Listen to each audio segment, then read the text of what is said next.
ஹே foodies, இன்றைக்கி நம்ம பாயா பிரியாணி தான் பார்க்க போகிறோம். ஃபர்ஸ்ட்டு காலை நல்லா இந்த மாதிரி க்ளீன் பண்ணி எடுத்து வச்சுக்கலாம். குக்கரில் கால் நல்லா மூழ்கிற அளவுக்கு வாட்டர் வந்து ஆட் பண்ணிக்கோங்க. நான் இன்றைக்கி ஒரு ஆட்டுக்கால் தான் எடுத்திருக்கேன். அதை அப்படியே ஆட் பண்ணிவிட்டு 1/4 டீஸ்பூன் போல் மஞ்சள்தூள், 1 டீஸ்பூன் ஜிஞ்சர் கார்லிக் பேஸ்ட் வந்து ஆட் பண்ணிக்கோங்க. கால் வேக வைக்கிறப்போ ஜிஞ்சர் கார்லிக் பேஸ்ட் ஆட் பண்ணி குக் பண்ணுறப்போ நீச்ச ஸ்மெல் எல்லாத்தையும் வந்துட்டு எடுத்துரும். கூடவே 1/2 டீஸ்பூன் சால்ட் ஆட் பண்ணிவிட்டு ஒரு 4 விசிலில் மீடியம் ஃப்ளேமில் வச்சு குக் பண்ணி எடுத்துக்க போகிறோம். நான் இன்றைக்கி செல்லா பாஸ்மதி தாங்க எடுத்திருக்கேன். நீங்கள் நார்மல் பாஸ்மதி ரைஸ் கூட எடுத்துக்கலாம். 200 கிராம்ஸ் இந்த கப்பு. இதில் நான் 2 கப் எடுத்திருக்கேன். 15 மினிட்ஸ்க்கு அப்படியே ஊற வைக்க போகிறோம். இது அப்படியே ஒரு ஓரமாக சைடில் வச்சுக்கலாம். அது பாட்டுக்கு ஊறிட்டு இருக்கட்டும். கேஸ் ஆன் பண்ணி குக்கரில் 2 குழிக்கரண்டி கடலெண்ணெய் வந்து ஆட் பண்ணியிருக்கிறேன். அப்ராக்சிமேட்டாக 15 to 20 ml இருக்கும். இது கூடவே 3 டீஸ்பூன் கீ வந்து ஆட் பண்ணிவிட்டு 3 பட்டை, 3 கிராம்பு, 3 ஏலக்காய் வந்து ஆட் பண்ணி நல்லா சாட்டே பண்ணி எடுத்துக்கலாம். இது நல்லா ஃப்ரை ஆகி வரணும்.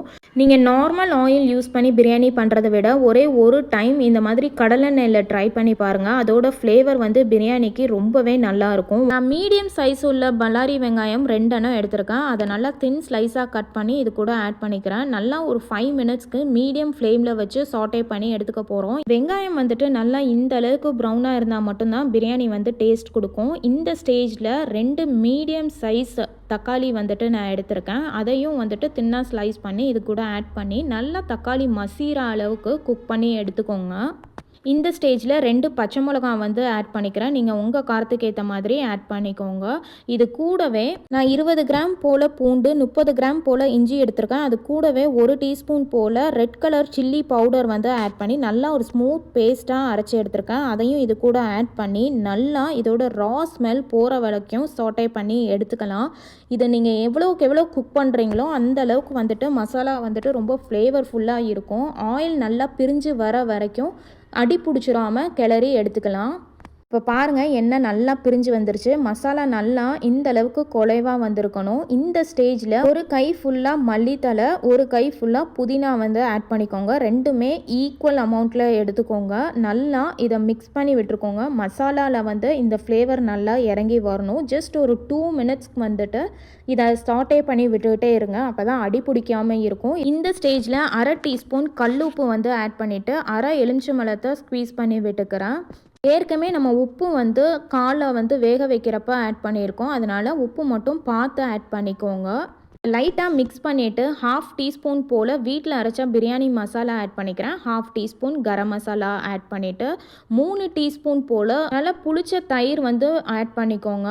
இதை நல்லா சிம்மில் வச்சு மிக்ஸ் பண்ணி விட்டுட்டே இருங்க. ஒரு 5 மினிட்ஸ்க்கு நல்லா குக்காகி வரட்டும். ஒரு பக்கம் பிரியாணி ரெடி ஆகிட்டு இருக்கிற சமயத்தில் எங்கள் ஊரில் மழை பெய்ய ஆரம்பிச்சிருச்சுங்க. இந்த மாதிரி ஒரு கிளைமேட்டில் பிரியாணி சாப்பிட எனக்கு ரொம்பவே பிடிக்கும். உங்கள் யாருக்காச்சும் இப்படி சாப்பிட்றது பிடிக்குமாங்கிறத கமெண்ட்டில் சொல்லுங்கள். மீன்வைல் நம்ம ஆட்டுக்கால் வந்து வெந்துருச்சுங்க. இப்போ பாருங்கள், நிறைய ஸ்டாக் வந்து இருக்குது. நல்லா வந்துட்டு ஆட்டுக்கால் வெந்திருக்கிறதும் உங்களுக்கு பார்த்தாலே தெரியும். இது அப்படியே சைடில் வச்சுக்கலாம். மசாலா நல்லா குக் ஆகிடுச்சு. ரா ஸ்மெல்லாம் போயிடுச்சு. உங்களுக்கு பார்த்தாலே தெரியும். இந்த ஸ்டேஜில் வந்துட்டு நம்ம ஆல்ரெடி குக் பண்ணி வச்சுருக்கிற காலை மட்டும் தனியாக எடுத்து ஆட் பண்ணிக்கோங்க. இதை நல்லா சாட்டே பண்ணி விட்டுக்கலாம். மசாலா வந்துட்டு காலோட நல்லா கோட்டாகி மசாலா எல்லாம் நல்லா இறங்கி இருக்கணும். 5 மினிட்ஸ்க்கு நல்லா சிம்மில் வச்சு குக் பண்ணி எடுத்துக்கோங்க. மசாலா வந்து காலோட நல்லா மிக்ஸ் ஆகி வந்துடும். இப்போ பார்த்தாலே உங்களுக்கு தெரியும். இந்த ஸ்டேஜில் நம்ம கால் வந்துட்டு வேக வச்சு எடுத்துருப்போம் இல்லையா, அந்த ஸ்டாக் வந்துட்டு எனக்கு 1 கிளாஸ் கரெக்டாக கிடச்சிருக்கு. அதை இது கூட ஆட் பண்ணிக்கலாம். நான் 2 கப் வந்துட்டு ரைஸ் எடுத்திருக்கேன். நான் 1க்கு 1.5ங்கிற கணக்கில் வந்துட்டு எடுத்திருக்கேன். ஆல்ரெடி நம்ம 1 கிளாஸ் போல் ஸ்டாக் வந்து ஆட் பண்ணிட்டோம். இன்னும் வந்துட்டு 2 கிளாஸ் நார்மல் வாட்டர் வந்து ஆட் பண்ணிக்கலாம். 1க்கு 1.5ங்கிற தண்ணி மெஷர்மெண்ட் வந்துட்டு கரெக்டாக இருக்குங்க. நீங்கள் இதே மெத்தடில் வந்துட்டு ட்ரை பண்ணுங்கள். அப்போ தான் அரிசி வந்துட்டு குலையாமல் இருக்கும். இது நல்லா ஒரு கொதி வரணும். இந்த அளவுக்கு நல்லா கொதித்து வந்ததுக்கப்புறம் நம்ம ஊற வச்சுருக்கிற அரிசியை தண்ணியை இருத்துட்டு ஆட் பண்ணிக்கோங்க.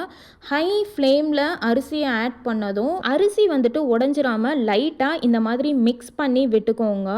பார்த்து பக்குவமாக வந்துட்டு பண்ணுங்கள். அரிசியும் தண்ணியும் இந்த அளவுக்கு கரெக்டாக சம நிலைமைக்கு வந்ததும் ஃபைனலாக ஒரே 1 டீஸ்பூன் வந்துட்டு கீ வந்துட்டு ஆட் பண்ணிக்கோங்க. இது ரொம்ப நல்ல ஒரு ஃப்ளேவர் கொடுக்குங்க. இந்த ஸ்டேஜில் நம்ம அப்படியே லிட்டை வந்து க்ளோஸ் பண்ணிக்கலாம்.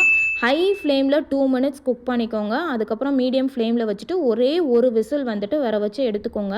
விசில் நல்லா அடங்கினதுக்கப்புறம் ஓப்பன் பண்ணிக்கலாம். இப்போ பாருங்கள் பக்காவாக குக்காய் வந்திருக்கு. ஒன்றோட ஒன்று ஒட்டாமல் பர்ஃபெக்டாக குக்காய் வந்திருக்குது. நீங்கள் சேம் மெத்தடை வந்துட்டு ஜீரக சம்பா அரிசியில் கூட ட்ரை பண்ணலாம். ஃப்ளேவர் ரொம்பவே நல்லாயிருக்கும். பாருங்கள் காலெல்லாம் பக்காவாக குக்காயி கலராமல் பர்ஃபெக்டான ஒரு இதில் வந்திருக்கு. இதை அப்படியே சர்வ் பண்ணிக்கலாம்.